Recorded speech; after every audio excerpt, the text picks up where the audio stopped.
Hi hello వచ్చేసింది VK movies సరికొత్త movie న్యూస్తో మీ ముందుకి. Rangasthalam mega power star Ram Charan Rangasthalam premiers start అయిపోయినాయి. ఇండియాలో బెనిఫిట్ షోలు కూడా మొదలవబోతున్నాయి.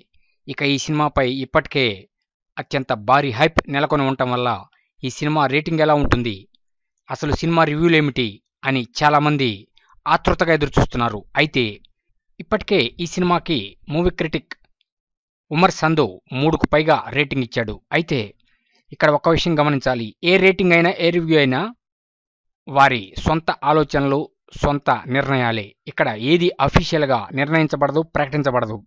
ఎవరి ఇష్టం వచ్చినట్టు వాళ్ళు రివ్యూలు, రేటింగులు ఇచ్చుకోవటమే.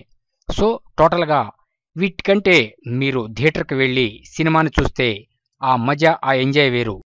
ఇక ఈ సినిమా రివ్యూ రేటింగ్లోకి వెళితే మా వికే మూవ్స్ అంచనా ప్రకారం ఇప్పటికే ఈ సినిమా ఓవర్సీస్లో పాజిటివ్ టాక్ తెచ్చుకుంది. ఆ టాక్ వైరస్లా ఇండియాలో కూడా వ్యాపించేసింది. ఎందుకంటే ఇప్పుడు సోషల్ మీడియా వెర్రితల్ల వేసిన రోజులు, సెకండ్లలో మీకు తెలుసు కొన్ని వెబ్సైట్లు కూడా సినిమాని నోషానికి అప్డేట్స్ తమ వెబ్సైట్లో ఇస్తున్నాయి. ఇలా జరిగింది, అలా జరిగిందని. అలాగే ఇప్పుడు ట్విట్టర్ వేదికగా ఓవర్సీస్ నుంచి సెకండ్కి ఒకసారి కొన్ని వేల ట్వీట్స్ వస్తున్నాయి.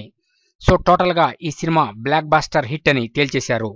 టోటల్గా పల్లెటూరి వాతావరణంలో సుకుమార్ డైరెక్షన్లో వచ్చిన ఈ సినిమా ప్రేక్షకుల్ని, అభిమానుల్ని మెప్పించడంతో ఒక్కసారి పాజిటివ్ బజ్ నెలకొనటం వల్ల ఈ సినిమా రేటింగ్ 3.75గా ఇస్తున్నాం. కానీ 4 దాటినా కూడా ఆశ్చర్యపోవాల్సిన పని లేదు. ఎందుకంటే ఇప్పటికే పాటలు హైలైట్, ఇక అద్భుతం, పరమాద్భుతం అంటున్నారు. ఇంటర్వెల్ బ్యాంగ్, ఇక చివర్లో శుభం కార్డ్ ట్విస్ట్, టోటల్గా వండర్ఫుల్, మైండ్ బ్లోయింగ్. ఇక ఈ ఆది పినిశెట్టి అంటే రామ్ చరణ్ అన్నయ్య చనిపోయే సీన్లైతే కంట తడిపెట్టించినాయి. ఒక్కో సీన్లో రామ్ చరణ్ వినికిడి సమస్య ఉన్నా కూడా వండర్ఫుల్గా, మైండ్ బ్లోయింగ్గా నటించాడు. ఇక హీరోయిన్ సమంత మామూలుగా లేదు, అదరహో అనిపించింది నటన. పల్లెటూరి పిల్ల ఎలా ఉండాలి, ఏ విధంగా ఉండాలని దింపేసింది. కానీ దీని అంతటి కారణం డైరెక్టర్ సుకుమార్ పల్లెటూరి వాతావరణాన్ని ప్రతిబింబింపచేశాడు ఈ సినిమాలో. సో టోటల్గా ఈ సినిమా మా అంచనా ప్రకారం మ్యాక్సిమం దుమ్ము దులిపేసింది. రేటింగ్ వచ్చి 4 పైగా ఉండే అవకాశం ఉంది. మా అంచనా ప్రకారం మేము 3.75 ఇస్తున్నాము. ఇక టోటల్గా ఈ సినిమా బ్లాక్ బాస్టర్ 2018ని mega power star Ram Charan blockbuster హిట్తో ఆరంభించడానికి ఈ సినిమానే ఉదాహరణ.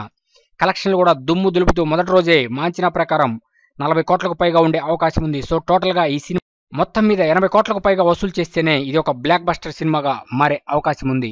సో టోటల్గా ఈ సినిమా బ్లాక్ బస్టర్ అవడంతో కలెక్షన్లు కూడా మొదటి 2-3 రోజుల్లోనే 100 కోట్లు దాటే అవకాశం ఉంది. ఎందుకంటే సెలవులు అటు ప్రేక్షకులకి, ఇటు అభిమానులకి తెగ నచ్చేయటంతో ఇప్పటికే థియేటర్ల వద్ద జనం పోటెత్తున్నారు. చూద్దాం, ముందు అనేక టాలీవుడ్ రికార్డ్స్ని ఈ సినిమా బ్రేక్ చేస్తుంది అంటున్నారు.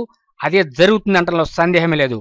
సో టోటల్గా ఇటువంటి బ్లాక్ బస్టర్ సినిమాని మనకిచ్చిన మెగా పవర్ స్టార్ రామ్ చరణ్కి, డైరెక్టర్ సుకుమార్కి మనం శుభాకాంక్షలు చెప్పాల్సిందే. మీకు ఈ వీడియో నచ్చినట్లయితే లైక్ చేయండి, కామెంట్ చేయండి, షేర్ చేయండి. మర్చిపోదు అనుక్షణం మీకు మూవీ అప్డేట్స్ ఇస్తున్న మా వికే మూవీస్ యూట్యూబ్ ఛానల్ని సబ్స్క్రైబ్ చేయటం.